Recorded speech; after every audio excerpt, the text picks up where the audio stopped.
Okay, I want to show you the way that I started in this building with the tangent handrail process. I think most of you, if you've done any looking into the topic, you'll find out that the first thing you need to do is get an accurate drawing and produce a face mold. And this is what I have right here. This is a face mold for a piece of handrail that I made a long time ago. Okay, so what do you do with the face mold? Well, when you do the drawing, you find out that both ends of this block of wood that you're going to use for this piece of handrail are going to have a bevel angle on the end. It's going to be twisted. The rectangular block that you're going to profile is going to be twisted. And the drawing tells you how much the twist is going to be. I have it written on the ends here with a little diagram so I can see what's going on with it. This end has a 14-degree bevel. Now, I have already gone ahead with some of the tools that I used to lay this out. I first found the center both ways. So this piece of handrail is going to go dead center in this block. And this drawing process also tells me how thick the block has to be able to get this on after it's rotated. All right, and then what we need to do is put the bevel on here, and it has to go right down through the dead center point. And that will be the center of the handrail with the proper bevel on it. And then of course you have to put the width of the handrail and the height in there.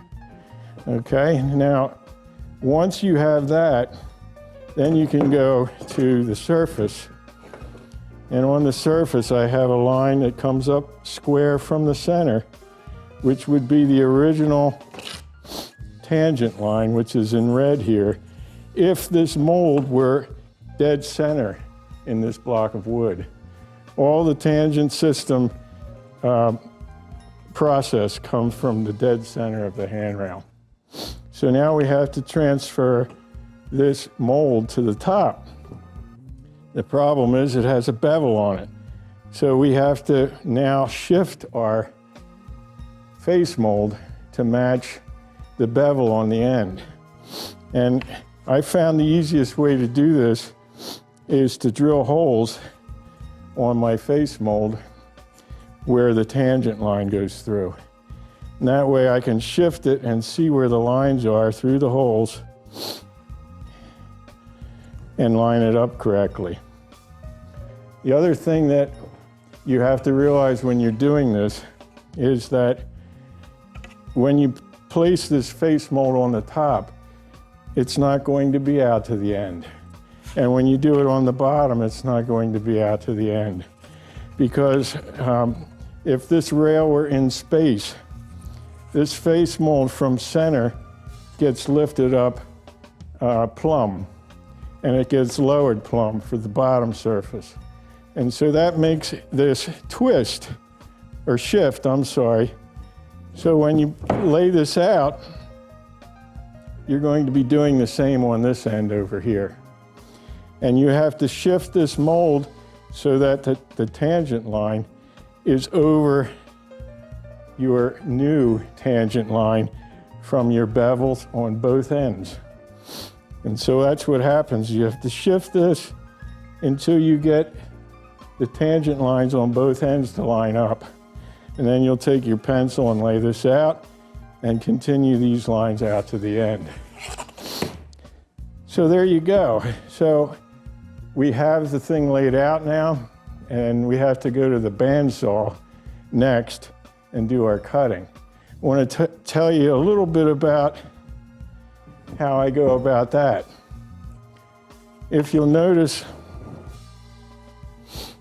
when this is on here, we're going to go to the bandsaw and lay this on the table, and we're going to be cutting straight down. So this line here we can cut on the top surface because it's not going to cut any of the handrail away that we need. This line here we can't until we flip it over, and then we can cut from this side. The other thing you want to look at here is this circle. This circle means that there's no bevel at this point. There's a 14-degree bevel here, and as it comes around, it goes to 0, starts to twist the other way. There's a 6.5-degree bevel on this end. So I think I ought to go to the bandsaw and show you that process next. Hey, here we are to this monster saw here. One of the reasons why I got this is because it has such a big throat in it, and it becomes useful for other things as well. A piece of handrail like the one we're making here, you can't really cut this thing in pitch. And what I mean by that is the way that it would actually be in the stairs. If you have a drop arm for a volute, which isn't real tall, that's when this wide throat really becomes in handy, because you can cut an angle on the bottom of your piece and support it and only have one face mold on the top and run through, and this will cut it square down the sides. You don't need to follow any lines on the bottom. This fixture on top of the bandsaw, it has a nice little radius on the top, because when you're feeding wood through here, you have to be able to raise and lower it, and you want that spot to be where you're touching most of the time.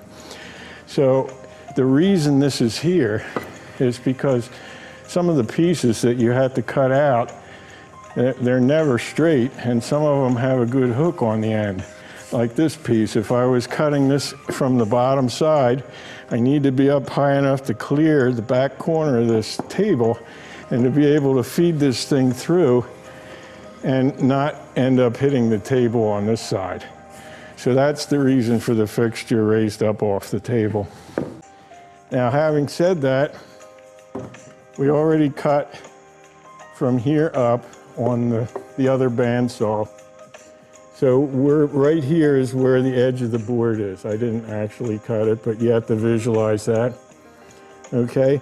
The problem with this kind of cutting is you have to hit the line on both sides.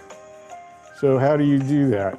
Well, I came up with this kind of a little fence here that I clamp on here. And what I end up doing is bumping this up, which would be here now, that's where we cut it, and tipping this over. Not the whole thing at once, it gets too crazy. And starting to cut this bevel on both sides. And I do the same thing when I flip it over here. And as it's feeding through, you're going to have to slowly lower it, because it's going to twist back down to this 0 bevel point again. So that's what the process is to get this thing, the side squared out. After that, you have to do a similar thing to cut the top and the bottom surface. And then once you get done with that, you go on to the next machine. Okay, that's a wrap on part 2 of Custom Handrail Shop Tour. The next machine that we're going to take a look at is called a French spindle, which I used early on to shape many of the handrails that you'd see on my website. I don't use the machine anymore for reasons that we will discuss in the next part, so you won't want to miss that. So stay tuned for part 3, the French spindle. Thanks for watching.